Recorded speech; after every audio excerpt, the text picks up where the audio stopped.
আজকে আমি একটা রেসিপি শেয়ার করব আপনাদের সাথে। আমার খুবই পছন্দের একটা খাবার।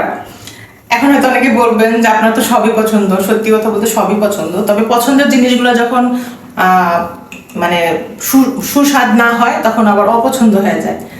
তো রান্না শুরু করি। কথা হচ্ছে এখানে আছে হচ্ছে এই যে বাসি পোলাও, এখানে আছে বাসি পোলাও আর কি, বেঁচে যাওয়া পোলাও, বেঁচে যাওয়া গরুর মাংস, এখানেও আছে গরুর মাংস, যদি লাগে পরবর্তীতে আমি আরো দিব। তো এই যে এখানে আমি ময় মশলা সব নিয়ে নিয়েছি, হলুদ, মরিচ, আদা রসুন বাটা, পেঁয়াজ, কাঁচামরিচ, আর মানে দারচিনি, এলাচ, জিরার গুঁড়া, সজের গুঁড়া, সবকিছু অল্প অল্প পরিমাণে নিয়েছি, যেহেতু একটা নতুন একটা আইটেম রান্না করব, সেটাতেও নতুন করে মশলা দিতে হয়, দিলে ভালো লাগে। তো এটা প্রথমে আমি দিয়ে দিচ্ছি,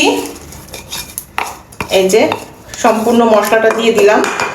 এখানে লবণ টবণ সব দেওয়া, তেলটা দেই না যেহেতু, আমি তেলটা আবার একটু দিচ্ছি, তেলটা দিয়ে দিলাম। আর এখানে হচ্ছে মুগ ডাল আর মুসুরের ডাল আমি ধুয়ে পরিষ্কার করে রেখেছি, এটাও আমি দিয়ে দিব। এটা হচ্ছে একটা খিচুড়ি হবে, খিচুড়িটা হচ্ছে লেটকা খিচুড়ি, যেটা আমরা বাঙালিরা সবাই জানি লেটকা খিচুড়ি কেমন। তবে আমার কথা হচ্ছে যে এইখানে একটা স্পেশাল জিনিস আছে, এটা দিব আমি হচ্ছে এটা দিয়ে মিক্স করার পরে এটা ভরে একটু পানি বেশি করে দিব। লেটকা খিচুড়ি বলতে একটু লেটকা লেটকা হবে, শুকনো শুকনো হলে আবার ভালো লাগে না। তো এটা দিয়ে লাড়া দিলাম। তো এখন আমি পানি দিয়ে দিব পরিমাণ মতো, যতটুকু আমার মানে আমি যেরকম লেটকা খাবো সেরকম সেইভাবে পানিটা দিব। সবার হাতের আবার মজা লাগে না লেটকা খিচুড়ি। আপনারা কে কে খেয়েছেন অবশ্যই জানাবেন, আর কে কে লেটকা খিচুড়ি এখন পর্যন্ত খান নাই সেটাও জানাবেন। আর যারা খাইছেন তারা তো জানেনই এটা কি স্বাদ। তবে এখানে একটা সবচেয়ে কি বলবো স্পেশাল একটা জিনিস হচ্ছে, সবাই দেন কিনা জানি না, এখানে হচ্ছে তেঁতুল। আমি সব সময় লেটকা খিচুড়িতে তেঁতুল আর হচ্ছে লেবুর রস, আজকে যেহেতু বাসায় লেবু নাই, নাকি ফ্রিজে আছে আমাকে দেখতে হবে, তো যাই হোক এই তেঁতুলের পানিটাই হচ্ছে লেটকা খিচুড়ির স্বাদ করার একটা মূল অংশ। এটা ছাড়া আমার লেটকা খিচুড়ি একদমই ভালো লাগে না খেতে, আমি মজা পাই না।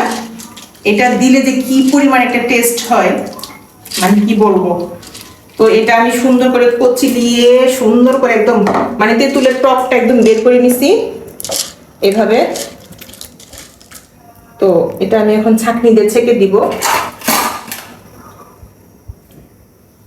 ছেঁকে এটার পানিটা দিয়ে দিব।